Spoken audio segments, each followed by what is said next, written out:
करेगा। और आइए हम लिवर्स के अगुवाई में एक गाना गाएंगे, परमेश्वर की महिमा करेंगे।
सचमुच हमारा परमेश्वर पिता महान है, अद्भुत काम करता है। हम उसकी आराधना करें, उसकी महिमा करें, क्योंकि वह हमें कभी नहीं छोड़ता। और प्रार्थना हम आपका स्वागत करते हैं। आइए हमें अपने नाम छिपाइए, ढकिए पुरुष हम आपके अगुवाई करें और आपके नाम की महिमा करें। यीशु मसीह तेरे जैसा है कोई नहीं, तेरे चरणों में आसमां और महिमा गाते ज़मीन। यीशु मसीह तेरे जैसा है कोई नहीं, तेरे चरणों में आसमां और महिमा गाए ज़मीन। गाए हो सलाम तू राजाओं का राजा, तेरी महिमा होवे सदा। तू है प्रभु हमारा पिता, हम गाए हो सलाम तू राजाओं का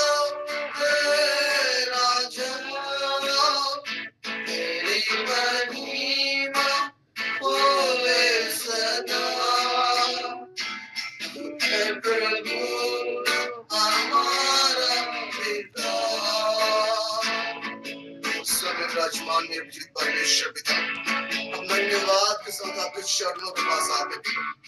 थैंक यू लॉर्ड, आपने हमें सुंदर समय दिया, सुंदर जीवन दिया कि हम परिवार होकर के आपके पास आ पाते हैं। पिता हम आप में ब्लेस्ड है, इस बात को हम कहते हैं प्रभु। थैंक यू प्रभु, हर एक परिस्थितियों में हमें संभालते हैं, हमारे साथ रहते हैं, हमारे कभी कभी नहीं छोड़ते। हम आपका धन्यवाद करते हैं।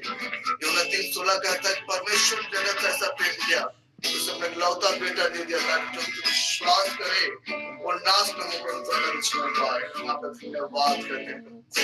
Thank you Lord, thank you बहुत पिता, तूने हमसे इतना प्यार किया, हमें पापों से बचाने को अपने बेटे को कुर्बान किया। प्यारे पिता, तूने हमसे इतना प्यार किया, हमें पापों से बचाने को अपने बेटे को कुर्बान किया। हम गाए हो सदा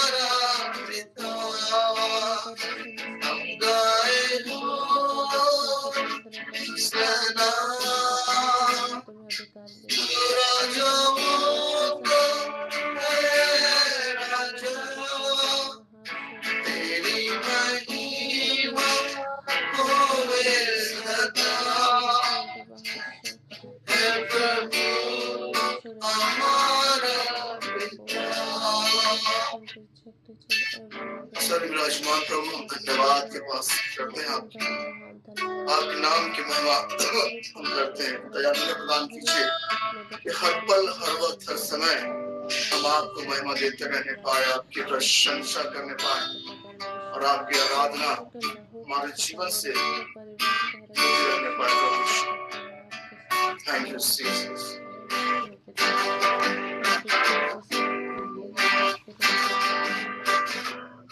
महिमा के योग्य यीशु मसीह, आदर के योग्य यीशु मसीह, समझ के योग्य यीशु मसीह, सृष्टिकर्ता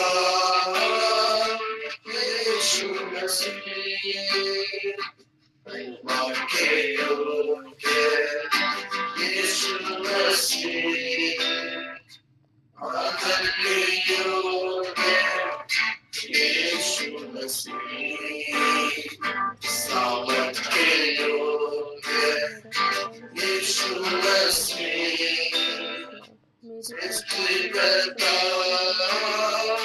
यीशु मसीह, महिमा और धन्यवाद जो सिंहासन पर बैठा है।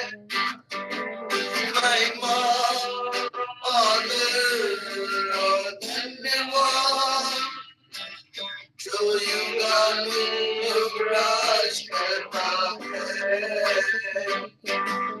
महिमा और धन्यवाद जो सिंहासन पर बैठा है।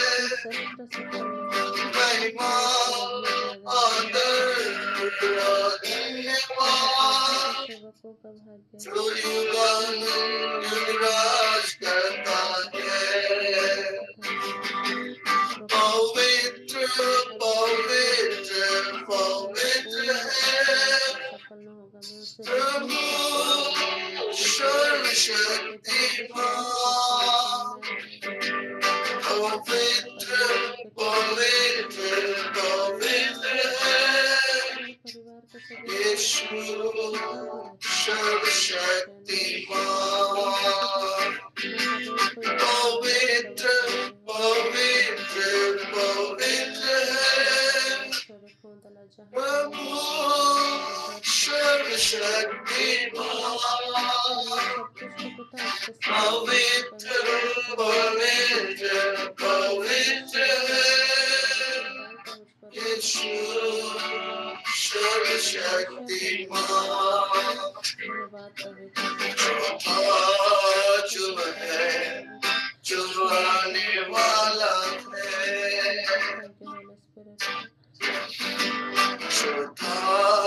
जो है जो आने वाला है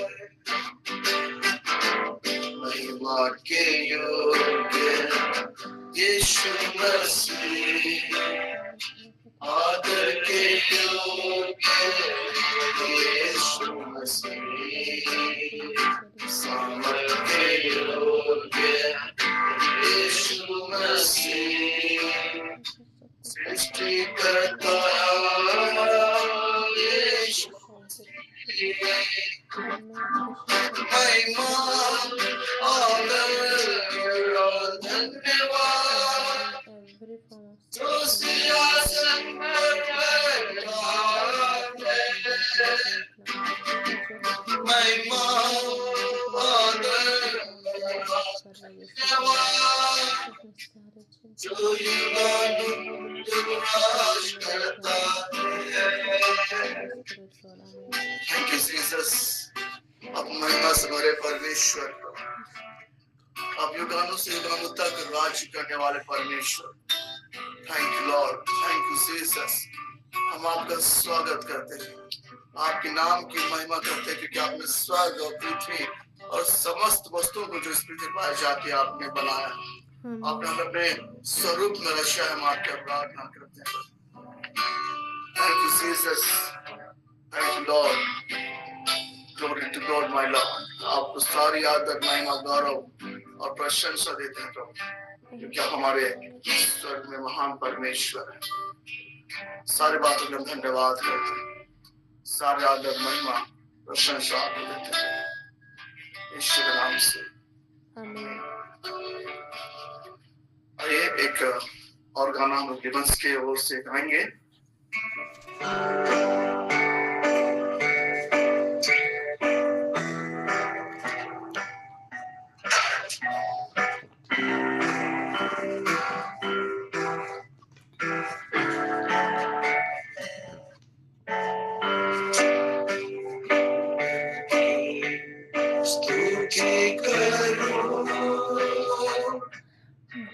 शुमार तेरे कानों के लिए अब तक तूने संभाला मुझे अपनी बाहों में किए हुए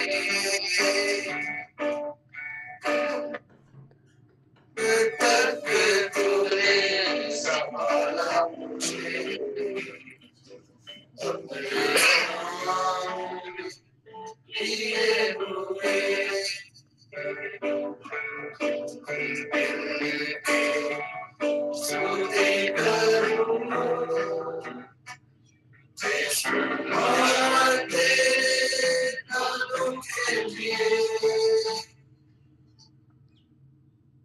अब तक तूने संभाला मुझे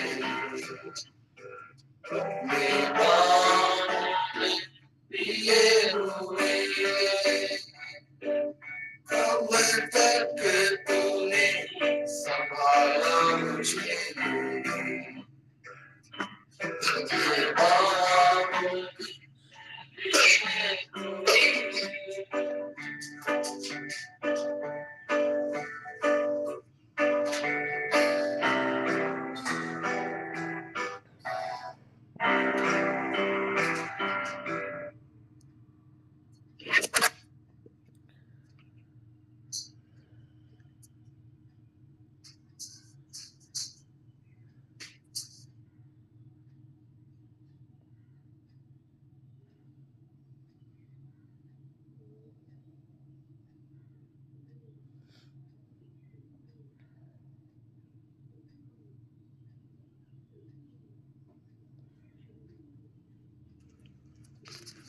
प्रेज द लॉर्ड। आप सबों का प्रभु यीशु मसीह के नाम से फिर से एक बार मैं हार्दिक स्वागत करता हूं और परमेश्वर पिता का धन्यवाद करता हूं आप सबों के जीवन के लिए। आप सबों के जीवन में परमेश्वर पिता और प्रभु यीशु मसीह का अनुग्रह और शांति अब से लेकर सदाकाल तक बना रहे।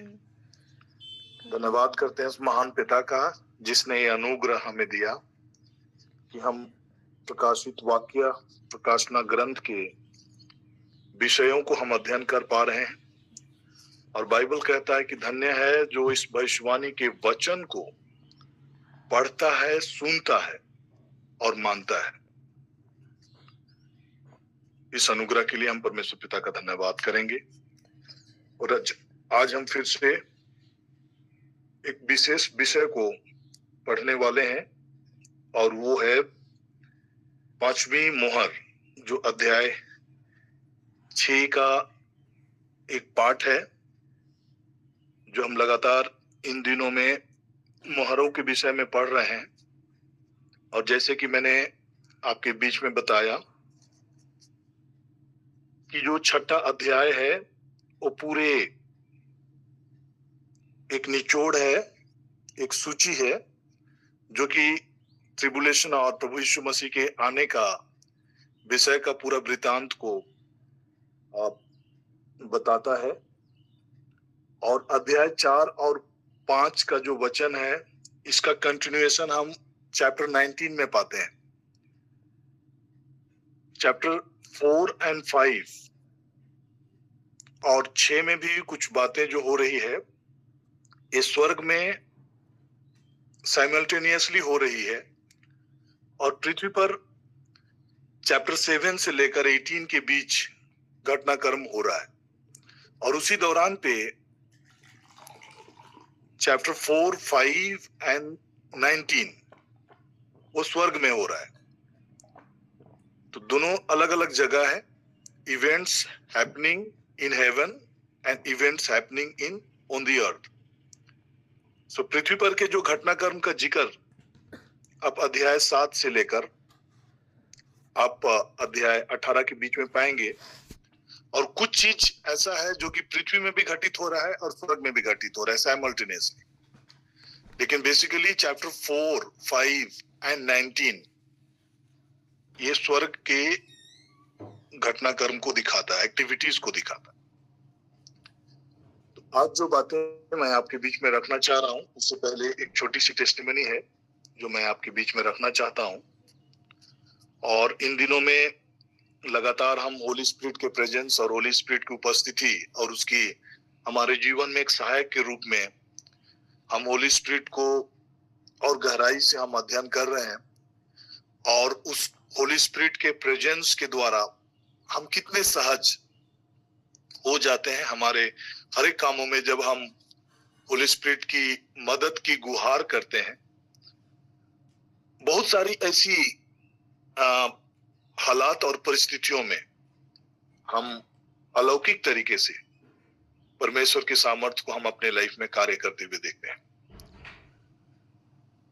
24 फरवरी का ही एक ऑफिशियल वर्क, मेरे जो ऑफिस में मेरे जो सबऑर्डिनेट्स हैं या फिर मेरे जो कलीग्स हैं, वे छुट्टी में थे और हम लोग 2 ऑफिशियल्स ही पूरे ब्रांच में। और उस दिन बहुत हेवी वर्क। और एक मेरे जो ऑफिशियल्स का जो पासवर्ड है वो कैश काउंटर में उसका पासवर्ड यूज होता है और बाहर में मेरा पासवर्ड अकेले का पासवर्ड यूज होना था। और बहुत सारे डाटा एंट्रीज थे और कंपटीशन के समय में बहुत भीड़ होता है, बहुत रश होता है और एक पासवर्ड से मैनेज करना बहुत मुश्किल है। और हमारा जो सिस्टम ऐसा है अभी रिसेंट में कि अगर आपका एक पीसी में, एक कंप्यूटर में ऑलरेडी, जबकि हमारे पास बहुत सारे कंप्यूटर्स हैं और हमारे ऐसे हैंड्स भी हैं जो हमें मदद करने के लिए तैयार रहते हैं, लेकिन चूंकि पासवर्ड का प्रॉब्लम्स है, 2 ऑफिशियल हम लोग प्रेजेंट थे और मैंने हमारे जो पेरेंट ब्रांच है गुमला ब्रांच, उनसे रिक्वेस्ट किया था कि एक या 2 ऑफिशियल्स हम लोग को सपोर्ट के लिए भेजेंगे बोल के। लेकिन कुछ वजह से वहां से ऑफिशियल्स नहीं आ पाए और मैं बहुत ही टेंस में था कि कैसे काम होगा, मतलब इतना बर्डन कैसे काम होगा। कैश काउंटर भी हमें चलाना है 10 से लेकर 4 बजे तक और एक पासवर्ड से कैसे काम होगा। और मंडे के दिन चूंकि सिमडेगा में मार्केट डे है और बहुत रश होता है, बहुत सारे कस्टमर्स क्वेरीज भी होते हैं। तो मैं इन चीजों को लेकर होली स्पिरिट से कंटिन्यू मैं प्रार्थना कर रहा था कि प्रभु आप मेरी सहायता कीजिए, मतलब हम आपके मदद के बिना। और मैं कई बार एक्सपीरियंस भी किया हूं कि सुपर नेचुरल इंटरवेंशन की चीजों को मैं देखता हूं। तो जैसे मैंने प्रार्थना किया और कल ऑफिस जो भी कि हमारा 10 बजे खुलता है, मैंने कल 8 बजे ही ऑफिस को खोला और जितने भी हमारे बहुत सारे अभी एजेंट्स लोग को मैंने पहले ही बुला लिया था कि आपके पास जितने भी प्रपोजल्स हैं वो लेके आप 8 बजे ऑफिस आ जाइए, ताकि हम जो मैक्सिमम रस है वो हम लोग 10 बजे तक कंप्लीट कर देंगे, ताकि उधर जब कैश काउंटर चालू होगा तो एक पासवर्ड से फिर काम करने में हम लोग थोड़ा सा एट ईज रहेंगे। तो ऐसा करके दोनों पासवर्ड के साथ हमने काम करना शुरू किया 8 बजे और मिराकुलसली ऐसा हुआ कि कैश काउंटर में पासवर्ड ओपन करने के बाद में भी हमारे बाहर के 2 पीसीस थे, उसमें सेम पर्सन का पासवर्ड ओपन हो रहा है। और ऐसा होता नहीं है, आप एक पीसी में पासवर्ड यूज कर रहे हैं तो दूसरा पीसी में आप अपना पासवर्ड को साइमल्टेनियसली खोल नहीं सकते। तो इतना मिराकुलस वे में पासवर्ड 2-2 जगह 3-3 जगह खुलने लगा और हम लोग ऐसा फ्लोलेस काम करने लगे कि मतलब इमेजिनेशन से बाहर लग रहा था, मतलब ऐसा लग ही नहीं रहा था कि हमारे ऊपर में किसी प्रकार का प्रेशर है। This is the work of the Holi spirit. मैं डिवाइनली इन चीजों को एडमिट करता हूं कि ऐसा टेक्नोलॉजी, मतलब टेक्निकली कंप्यूटर में ऑलरेडी एक कमांड है कि आप 2 जगह पासवर्ड यूज नहीं कर सकते। बट कल बड़ा ही मिराकुलस वे में चीजें हुई और ये एक मिरेकल ही है जो कि परमेश्वर ने अलौकिक तरीके से किया। और जब मैं कल रात को 9 बजे जब ब्रांच क्लोज किया, तब मैंने डाटा निकाल कर देख रहा था और हम लोग सिमडेगा ब्रांच, मतलब हमारा जो सैटेलाइट ऑफिसेस हैं, तो उसमें से हमारा जमशेदपुर डिवीजन में 14 सैटेलाइट ऑफिसेस है और सबसे ज्यादा बिजनेस हम लोग नंबर 1 पे रैंकिंग कर रहे थे कल। जब हम अपने आप में लिमिट हो जाते हैं और जब होली स्पिरिट का फ्लो और वर्क को जब हम एडमिट करना शुरू करते हैं, उसकी सहायता को एडमिट करना शुरू करते हैं, एक पल भी कल मेरे लिए फुर्सत का समय नहीं था, पूरा रस और था और कभी भी फिगर को देखने का, एनालिसिस करने का मुझे समय नहीं मिला। लेकिन जब शाम को मैं अपना फिगर देखने लगा, ब्रांचेस का परफॉर्मेंस देखने लगा, तो पता चला कि हम लोग टॉप कर रहे थे और काफी मार्जिन से हम लोग आगे थे दूसरे ब्रांचों से। So this is the privilege that we have. पवित्र आत्मा का सहायता का एक प्रिविलेज हमारे जीवन में है और इस प्रिविलेज को कई बार हम लोग अनअवेयर होकर हम अपने जीवन में स्ट्रगल, संघर्ष और परेशानियों को बुलावा देते हैं। लेकिन जब हम होली स्पिरिट को अपने लाइफ में इनवाइट करेंगे और होली के प्रेज को रिकॉग्नाइज करेंगे, योर डोर हर समय होने वाला ये जाएगा, फिनोमिना बन जाएगा आपके जीवन में कि मिरेकल्स आपके जीवन में होने लगेंगे। डिवाइन एक्सपीरियंसेस को आप अपने लाइफ में देखना शुरू करेंगे। सो दिस इज द थिंग। और बार बार जैसे कि हम प्रकाशित वाक्य में पढ़ रहे हैं, एक चीज प्रभु यीशु मसीह बार बार इंडिकेट कर रहे हैं कलीसियाओं को कि जिसका कान हो वह सुने कि आत्मा कलीसियाओं को क्या कहना चाहता है। और जब मैं 7 स्पिरिट ऑफ होली स्पिरिट के बारे में जब आपके बीच में चर्चा कर रहा था, उस समय मैंने एक चीज को आपके बीच में रखा था, स्पिरिट ऑफ काउंसिल, परामर्श की आत्मा, एंड स्पिरिट ऑफ माइट, सामर्थ की आत्मा। ये साइमल्टेनियसली मूव करते हैं और ये सीक्वेंस में मूव करते हैं। पहले काउंसिल आता है, परामर्श आता है, और जब आप परामर्श और काउंसिल को रिसीव करते हैं, देन आप माइट को देखते हैं। होली स्पिरिट के माइट को देखते हैं, सामर्थ्य को देखते हैं जो हमारे लाइफ में काम करता है। तो किसी भी हालत में, किसी भी परिस्थिति में जब हम सुनने के लिए तैयार रहेंगे कि व्हाट होली स्पिरिट के डायरेक्शन को, उसके गाइडेंस को जब हम सुनने के लिए तैयार रहेंगे, तब हम मिराकुलस चीज को होते हुए अपने लाइफ में देखेंगे। तो ये छोटी टेस्टिमनी मेरी थी, और इसी टेस्टिमनी के साथ आज जो बातें हम पढ़ने जा रहे हैं वो है फिफ्थ सील। और फिफ्थ सील में जो गहरी बातें हैं उस चीज को हम लोग आज देखेंगे। प्रकाशित वाक्या अध्याय 6 पद संख्या 9। जब उसने 5वीं मोहर खोली तो मैंने वेदी के नीचे उनके प्राणों को देखा जो परमेश्वर के वचन के कारण और उस गवाही के कारण जो उन्होंने दी थी बद्ध किए गए थे। और उन्होंने बड़े शब्द से पुकार कर कहा, हे स्वामी, हे पवित्र और सत्य, तू कब तक न्याय ना करेगा और पृथ्वी के रहने वालों से हमारे लहू का बदला कब तक ना लेगा। उनमें से हर एक को श्वेत वस्त्र दिया गया और उसने उनसे कहा गया कि और थोड़ी देर तक विश्राम करो, जब तक कि तुम्हारे संगी दास और भाई जो तुम्हारे समान बद्ध होने वाले हैं उनकी भी गिनती पूरी ना हो ले। तो ये सारी चीजें जो घटनाक्रम हम देखेंगे ड्यूरिंग द ट्रिबुलेशन पीरियड, जो 7 साल का जो महाक्लेश है, उस दौरान पे एक बड़ी चीज जो होगी इजरायलियों के बीच में, और ये खासकर ये इंडिकेशन जो है ये इजराइल के लोगों के लिए है, क्योंकि इजराइल का जो बिलीवर्स हैं बहुत सारे प्रभु यीशु मसीह को आज भी एक मेसाया के रूप में नहीं देख रहे।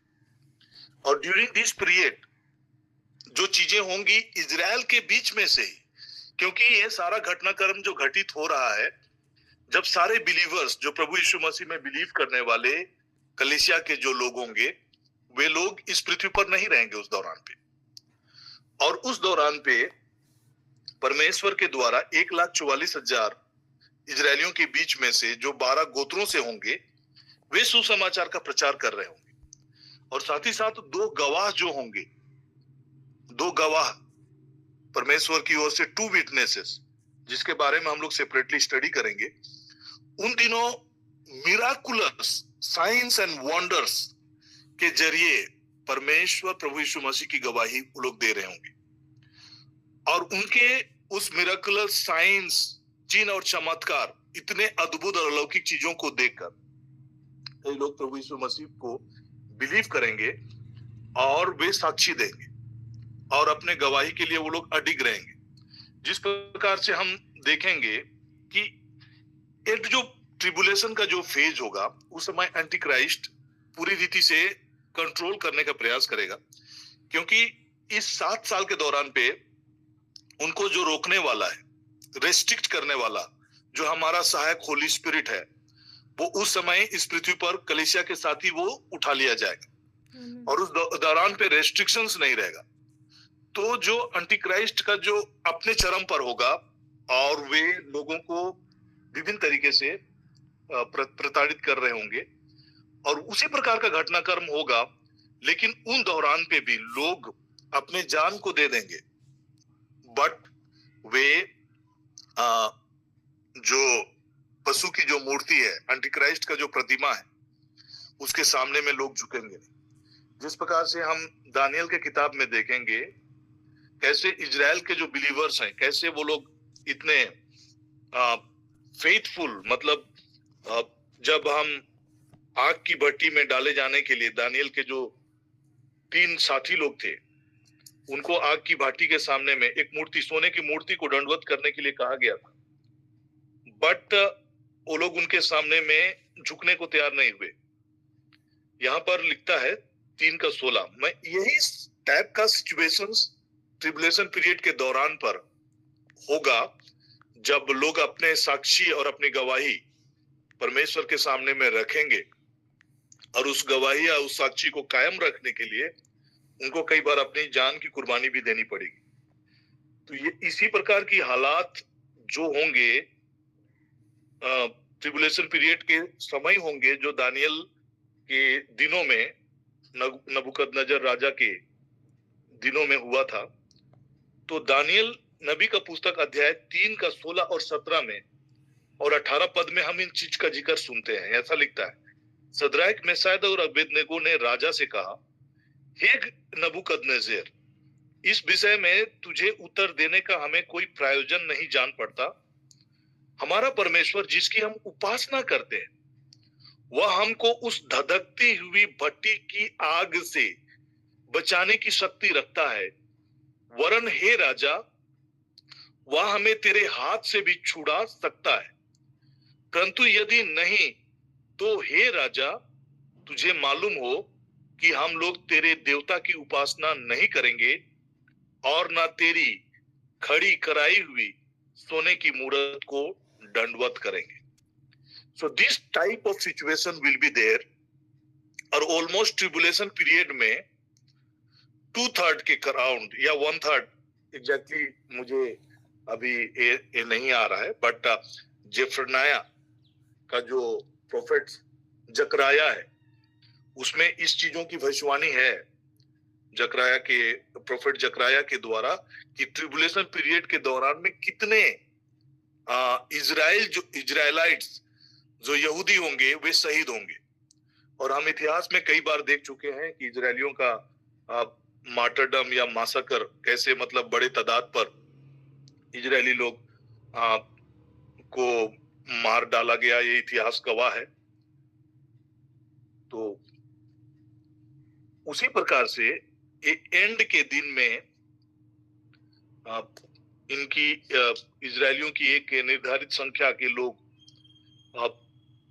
मार्टरडम में जाएंगे। और मार्टरडम का सिग्निफिकेंस अगर आप देखेंगे तो ये ग्लोरियस सिग्निफिकेंस है। जितने जो मार्टर्ड होते हैं, हेवन में उनका जो प्लेसमेंट है, उनका जो जगह है, वो बड़ा ही ग्लोरियस होता है। वे परमेश्वर के वेदी के नीचे रखे जाते हैं, मतलब प्रेजेंस में परमेश्वर पिता का जो सिंहासन है, उसका जो वेदी है, प्रार्थना का वेदी है, स्वर्ग में जो वेदी है, they will be finding place there. मतलब जितने भी जो मार्टर्ड होंगे गवाह के लिए, वो एक बहुत ही ग्लोरियस प्लेसमेंट होगा उनका। और यहाँ पर हम उन चीजों को देख पा रहे हैं। अगर आप मेरे साथ खोलेंगे, 5वीं मोहर खोली गई तो मैंने वेदी के नीचे उनके प्राणों को देखा, जो परमेश्वर के वचन के कारण और उस गवाही के कारण जो उन्होंने दी थी, वध किए गए थे। उनका प्लेसमेंट हम देख रहे हैं कि परमेश्वर के वेदी के नीचे वे रखे जा रहे हैं। और पुराने नियम में आप देखेंगे कि जैसे एक्सोडस 29 का 12 को अगर हम देखेंगे, निर्गमन 29 का 12 को अगर आप मेरे साथ खोलेंगे, तो वहां पर हम एक चीजों को देखते हैं कि कैसे जब बलि चढ़ाया जाता था, तो फिर जो ब्लड को कैसे वेदी के नीचे बहाया जाता था। एक्सोडस निर्गमन 29 का 12।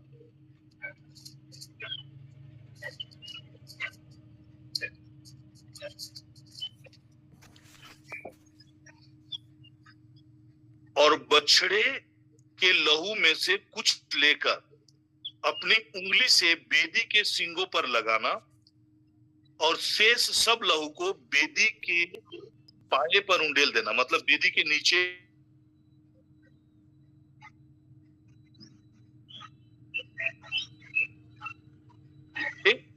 वेदी के पास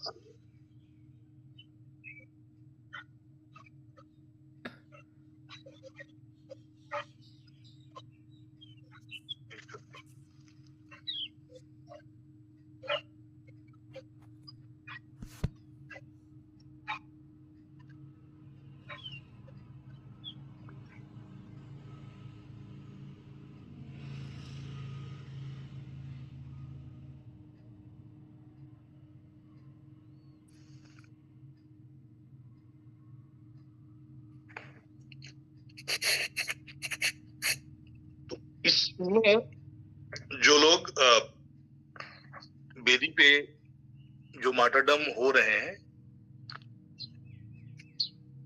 उनके प्राणों को हम लोग देख रहे हैं। उनके प्राण कहने का लोग अपने बॉडी में होंगे, ग्लोरीफाइड बॉडी में होंगे, बट ये जो मार्टर्ड रहेंगे ये ग्लोरीफाइड बॉडी में नहीं रहेंगे उस दौरान पे। उनका केवल प्राण होगा जो श्वेत वस्त्र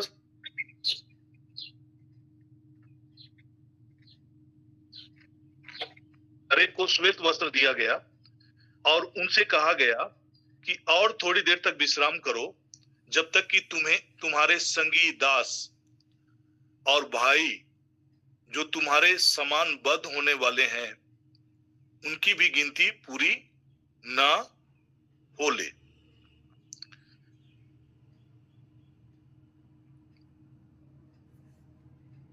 तो ये डिफरेंट कैटेगरी टाइप का होगा। जैसे कि हम लोग हेवंस में होंगे, will have a glorified body.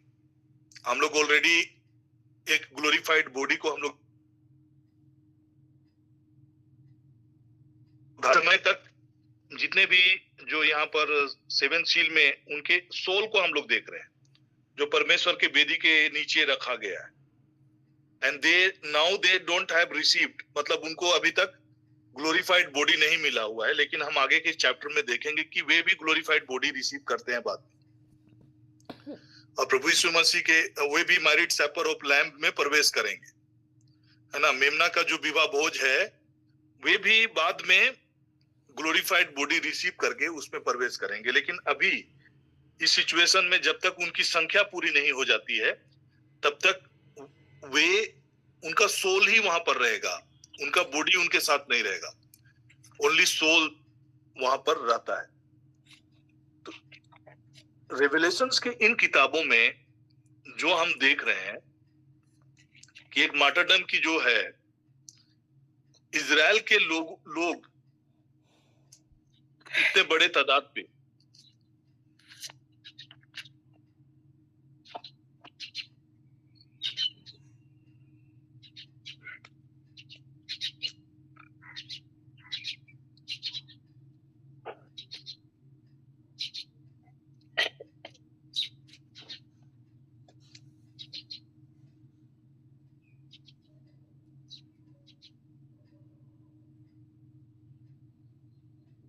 ईश्वर के वचन और यीशु की गवाही के कारण पतमुस नामक टापी में था।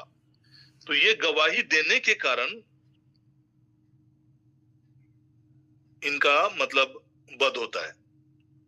7:4 में अगर हम पढ़ेंगे, रेवलेशन 7:4,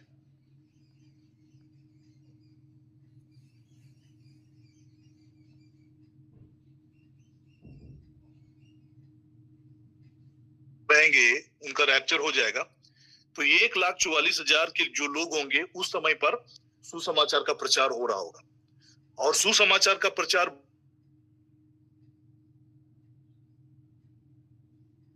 सभी भाषा, सभी कुल, सभी देश, हर जगह सुसमाचार का प्रचार बहुत बड़े तादाद पर होगा। और इन दिनों पर सभी लोगों के पास ये साक्षी पहुंचेगी, गवाही होगी, जिसके विषय में हम मत्ती के सुसमाचार में हम लोग सुनते हैं कि राज्य का यह सुसमाचार सारे जगत में प्रचार किया जाएगा और सब जातियों पर गवाही हो। आइयो सभी जातियों पर ये साक्षी।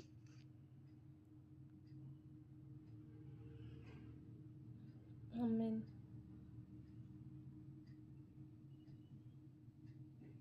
प्लेस के बारे में बता रहे थे, उस दौरान पे ऑलरेडी उनको इन चीजों के विषय में ऑलरेडी आगाह किए हुए हैं, उनको बताया।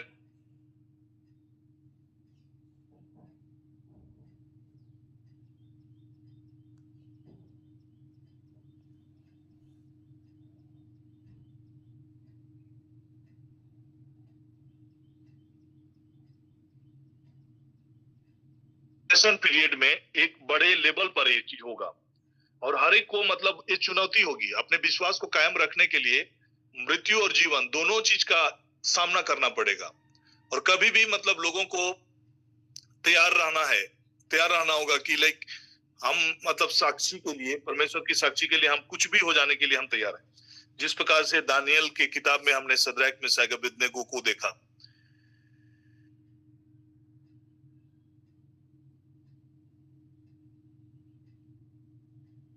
और यहाँ पर जो 9 के पद 24 के 9 में लिखते हैं, तब वे क्लेश देने के लिए तुम्हें पकड़वाएंगे, तुम्हें मार डालेंगे, और मेरे नाम के कारण सब जातियों के लोग तुमसे बैर रखेंगे। क्यों ऐसा होगा? क्योंकि ड्यूरिंग दैट टाइम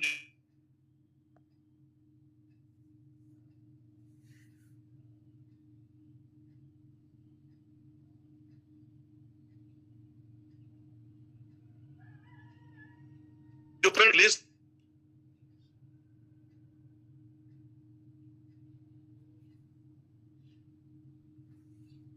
तो जिस प्रकार से हम जो बद किए हुए जो लोग हैं, उनकी भी ये पुकार होगी कि प्रभु कब तक न्याय नहीं करेगा, कब तक जो हमारे लहू बहाने वालों को बदला आप कब तक नहीं लोगे? क्योंकि उस दौरान, क्योंकि वो जजमेंट का समय होगा। जो लोग प्रभु यीशु को ग्रहण नहीं कर रहे होंगे, सुसमाचार को ग्रहण नहीं कर रहे होंगे, तो उनके लिए ये पनिशमेंट का ही समय है। तो अगर हम देखेंगे, अभी का समय जो है हमारा ग्रेस पीरियड का समय है, और ग्रेस पीरियड के समय में हम परमेश्वर की दया, परमेश्वर की क्षमा की बातों को हम लोग करते हैं। यहाँ तक कि जब स्टीफन्स को मार दिया गया था, प्रेरितों के काम में अध्याय 7 में अगर आप देखेंगे, अध्याय 7 का 60 में अगर आप वचन को पढ़ेंगे, तो स्टीफन्स को लोग पत्थर से मार रहे थे, और स्टीफनुस क्या कर रहा है? लोगों की के लिए मतलब प्रार्थना कर रहा है कि प्रभु इन्हें क्षमा कर दीजिए, क्योंकि ये नहीं जान रहे कि ये क्या कर रहा है। यहाँ पर लिखता है कि फिर घुटने टेक कर ऊंचे शब्द से पुकारा, हे प्रभु यह पाप उन पर मत लगा, और यह कहकर वह सो गया, मतलब उसकी मृत्यु हो गई। तो उस दौरान पे स्टेफनुस या स्टीफन के द्वारा जो प्रार्थना की जा रही थी, चूंकि ये ग्रेस पीरियड का समय है, हम लोग दया की याचना कर रहे होते हैं, लेकिन ट्रिबुलेशन पीरियड का सिनारियो अलग होगा, वो जजमेंट पीरियड का समय होगा। और इन्हीं के बाद में हम क्या देखेंगे कि जितने भी जो लोग मार्टर्ड होते हैं, और जितने भी जो 1,44,000 के जो इजराइल के जो सुसमाचार प्रचारक होते हैं, उनका रैप्चर होता है, मतलब वो भी उठा लिए जाएंगे। और उसी का जिक्र हम 7 का 9 में पाते हैं, और हम 14 अध्याय में ऑलरेडी हम लोग इसको देख चुके हैं कि मिड ट्रिबुलेशन पीरियड के दौरान जब सुसमाचार का प्रचार हो जाएगा और एक बड़ी भीड़ प्रभु यीशु को ग्रहण करेंगे, और जो मार्टरडम का जो संख्या है, जिसकी गिनती है, जो कि ऑलमोस्ट 2/3 इजराइलाइट्स, यहूदी, Jewish people during that time tribulation period में जितने भी जो इजरायली लोग बचे होंगे, उसका ऑलमोस्ट 2/3 इजराइल लोगों को मार्टरडम के थ्रू से जाना पड़ेगा, और इनकी गिनती पूरी ना हो। लेकिन यहाँ पर लिखता है, उनमें से हर एक को श्वेत वस्त्र दिया गया, और उनसे कहा गया कि और थोड़ी देर तक विश्राम करो, और जब तक कि तुम्हें संगी दास और भाई जो तुम्हारे समान बद होने वाले हैं, उनकी भी गिनती पूरी ना हो ले। तो ये ऑलरेडी जकराया के किताब में, प्रोफेसी में इन चीजों का ऑलरेडी जिक्र है। और ये जो मार्टरडम है, ये बेसिकली यहूदियों का मार्टरडम है, और उसके साथ साथ जो लोग बिलीवर्स लोग रहेंगे, उनका भी मार्टरडम होगा। लेकिन बाइबल के जो ये प्रोफेसीज में जो भी बातें यहाँ पर मार्टरडम के लिए लिखा गया है, अब ये इजराइल को फोकस करके किया गया है, इजरायलियों को फोकस करके किया गया है, यहूदियों को फोकस।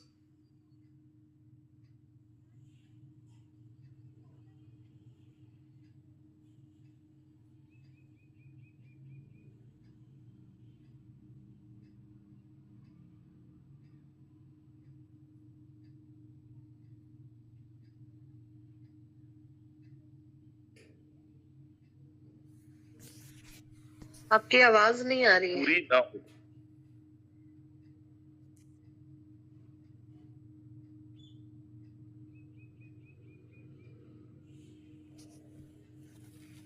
हेलो, अभी ठीक है? हाँ जी, ठीक है अभी।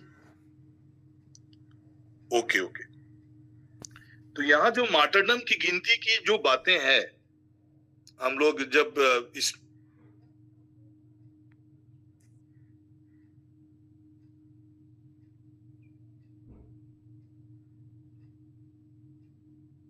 पोजीशन हेवन में प्राप्त करेंगे, है ना, उनका क्या कैसा पोजीशनिंग होगा, वो सारी चीजों को हम लोग डिटेल में देखेंगे।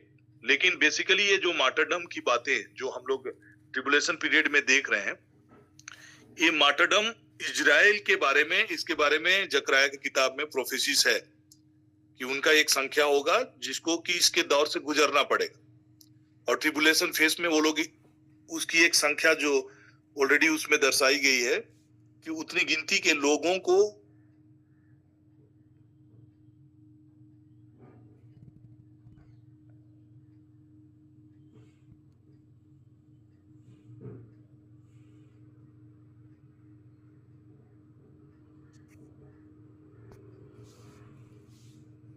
टेस्टिंग पीरियड जो हम इजराइल के लोगों के बारे में, और परमेश्वर का एक ग्रेट कवर्नेंट है, इस दौरान पे वो सारे इजराइल के लोगों को, जो लोग उनके अपने निज प्रजा, जिनको परमेश्वर ने पुराने नियम में कितनी बार कहा है, सारे लोगों को बचाने के लिए गॉड का ऑलरेडी प्लान है। और इन दौरान में 1,44,000 एवेंजलिस्ट और 2 विटनेस,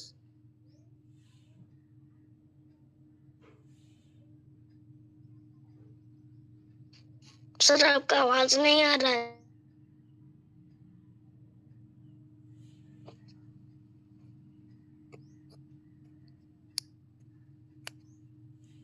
सब टेक्निकल इश्यूज है लग रहा है, तो आज हम यहीं पर एंड करेंगे और इस चीज को हम लोग कंटिन्यू करेंगे नेक्स्ट डे में।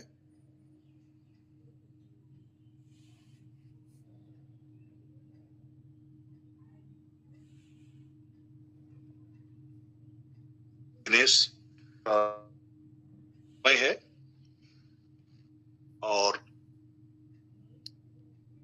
कोई भी उनको अगर फाइनेंशियल सपोर्ट देना चाहते हैं तो वे स्वेच्छा से कुछ दान भी उनको भेज सकते हैं, क्योंकि कल मेरी बात हुई थी और उनके फीस को लेकर और कुछ चीजों को लेकर उनके रिक्वायरमेंट्स थे, तो मैंने कहा भी, अश्योर भी किया कि हमारे तरफ से आपको सपोर्ट है। तो ये टॉपिक हम लोग कल भी डिस्कस करेंगे। आज जो भी बातें पढ़ा 5वें सील के बारे में, हम लोग 6ठे सील और 7वें सील ये भी कंटिन्यूएशन में रख रहे हैं। तो मैं इन्हीं चीजों को इसलिए भी बताना चाह रहा हूं कि लाइक हम लोग कितने क्लोज हैं, और इन चीजों को जब हम अध्ययन कर रहे हैं, ये सारी घटनाक्रम होना ही है। ऑलरेडी जैसा जैसा डिस्क्राइब किया गया है, एवरीथिंग इज हैपनिंग। बहुत सारे बाइबल प्रोफेसीज जो एंड टाइम प्रोफेसीज हैं, ऑलमोस्ट 90% ऑलरेडी फुलफिल हो चुके हैं, और अभी हम उनके अंतिम कगार पर हम लोग हैं, जहां पर जब मेजर इवेंट जो होने वाला है, वो रैप्चर ऑफ द चर्च होने वाला है, उसके लिए हम अपने आप को हमेशा तैयार और तत्पर रहें, जागते रहें और प्रार्थना करते रहें। यही इंडिकेशंस प्रभु ने एक ही चीज कहा है कि तुम जागते रहो और प्रार्थना करते रहो, क्योंकि तुम वो घड़ी और वो क्षण को नहीं जानते हो। सो हमेशा हमें प्रिपेयर रहने के लिए हमें हमारे उद्धारकर्ता मसीह यीशु ने ऑलरेडी कहा है, और जब हम इस रीति से तैयार रहते हैं तो एक बहुत बड़ा एक रिवॉर्ड हम सबों को ऑलरेडी प्रॉमिस की गई है। जब हम प्रभु यीशु मसीह के आने का हम बाट जोते हैं, जब उसके आने को हम लोग प्रिय जानते हैं, तो इसके विषय में संत पौलुस ने एक बहुत बड़ी बात कही है। मैं अपनी कुश्ती लड़ चुका हूं, मैंने अपनी दौड़ पूरी कर ली है, मैंने विश्वास की रखवाली की है, भविष्य में मेरे लिए धार्मिकता का वह मुकुट रखा हुआ है, जो प्रभु जो धर्मी और न्यायी है मुझे उस दिन देगा, और मुझे ही नहीं वरन उन सबको भी जो उनके प्रकट होने को प्रिय जानते हैं। जब हम प्रभु यीशु मसीह के आने का दिन को, उनके प्रकट होने के दिन को प्रकट होने के दिन के बारे में, जैसे कि मैंने कहा कि जो प्रकट होने के बारे में उसका सीक्रेट कमिंग को बताता है, रैप्चर में आने के विषय को कहता है। और जब हम उसके आगमन के बारे में सुनते हैं, वो सेकंड कमिंग के बारे में उसका इंडिकेशन है। तो जब उसके प्रकट होने का दिन का हमको प्रिय जान रहे हैं, कहने का मतलब उसके सीक्रेट कमिंग को प्रिय जान रहे हैं, तो हमारे लिए एक रिवॉर्ड है। अगर हमारे समय काल में जब तक हम इस पृथ्वी पर हैं, प्रभु का आना अगर हो गया तो it is well and good.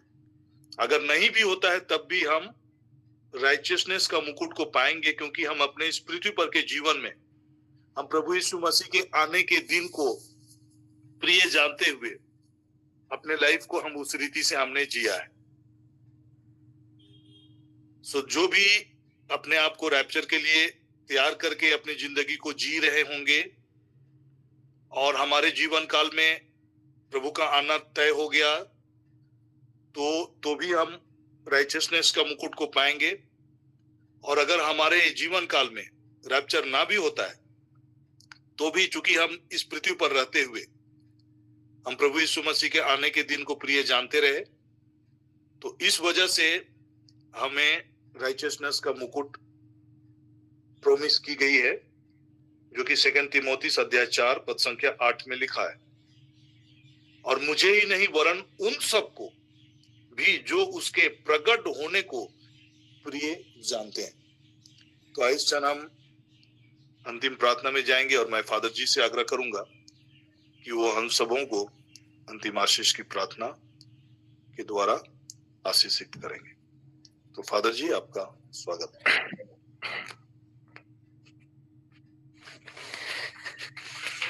बड़े आदर के साथ में, धन्यवाद के साथ में पिता परमेश्वर के चरणों में हम समर्पित होकर के आइए।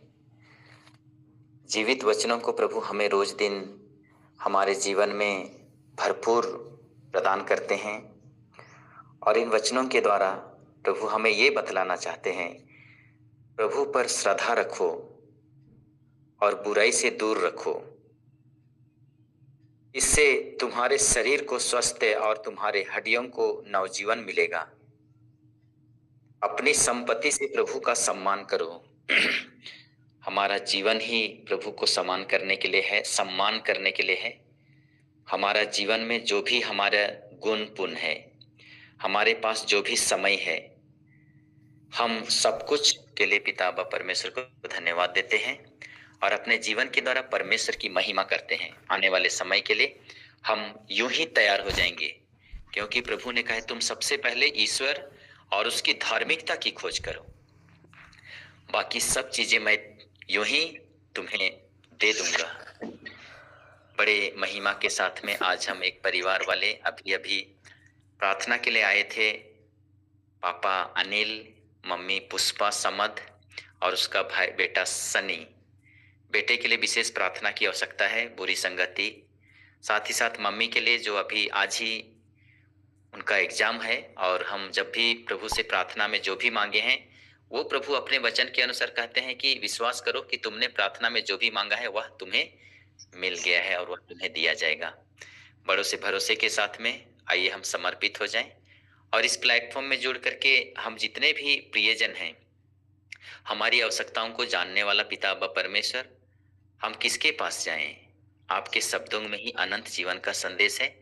आज के दिन को समर्पित करते हैं, आज के होने वाले कार्यों को। और कल से खंजालोया पल्ली में हम लोग रिट्रीट के लिए 3 दिन के लिए वहां जा रहे हैं। उसके बाद में वहां से पटना के लिए जाएंगे।